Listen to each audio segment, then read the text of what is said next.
Hey everybody, it's Mike with the 1974 GMC.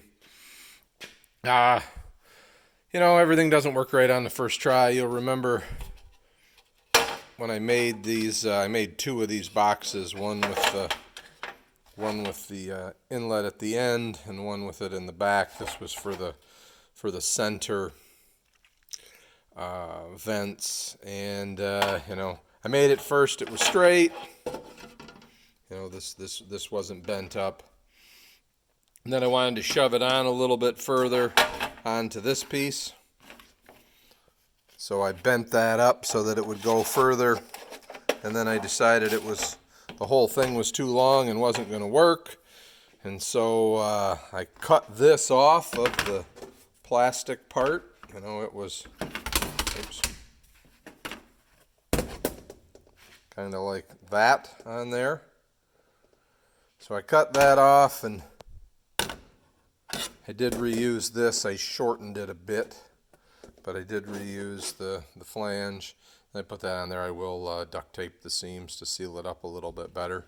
But getting close to what I'll say is maybe a final trial of the dash. So, and then once that's done, I can caulk all of those ducts and everything in place, and we'll go from there. So yeah, this'll end up on here. Just set it there for now. And up there, you can see the two defrost ducts are hooked up right there. And then you can see the duct over to the passenger side is going to lay in there. And there's that one that I did make, that I did use, and I also slid that one on a little bit further. So there's the hole that the hose is going to come through for that duct we just worked on. So basically, this ends up sitting here something like that, and it's right in line. I drilled the hole and then made the mark. That's why this isn't centered on that. So it's right in line, and then I also drilled the hole there. That's where the passenger side air vents are going to come, and then I'm going to start taking some tin and just sealing up all these holes. The big holes, I should say. The little holes I'm going to leave. I bought some, right here, some automotive insulation.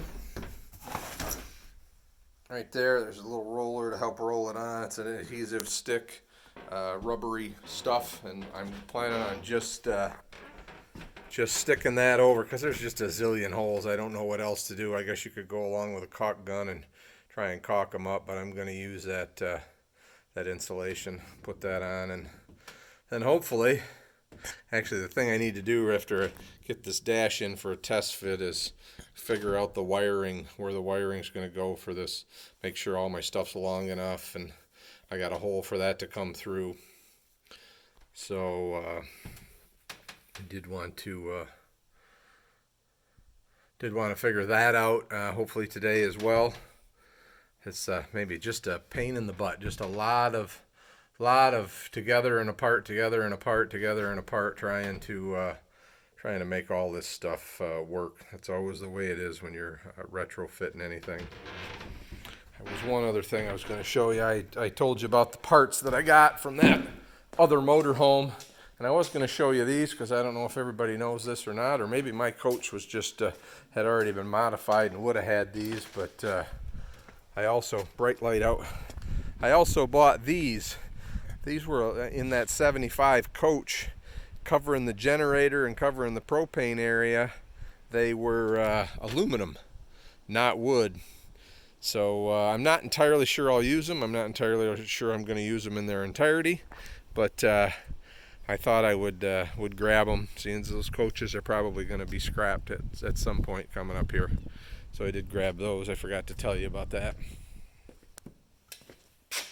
Seems like there's one other thing I'm forgetting to mention, but there's the unit. Oh, yes, there's one other thing I'm forgetting to mention. So I had said all along that my system was going to be 100% recirc, because I was planning on making a box and basically sucking the air from the inside. Well, now it's going to be basically 100% non-recirc, so 100% outside air. Hopefully that works out. I don't get too many smells from the engine compartment or whatever. If I do, then I'll have to cross that bridge when I come to it. But I am pretty excited about getting this thing all in there and all hooked up and ready to go. And then I think the next thing I'm going to attack is what they call the chipmunk cheeks. So get that locked back in, and then I can put the floor in and the seats in and windshields in and all of that stuff. So making progress. Just for your knowledge, my first camping trip is next weekend. So my coach is not going to make it. So I'm going to, fortunately my sister bought that Winnebago. I'm going to take it and use it. So, well, if you need anything, text me, let me know. Everybody have a good day.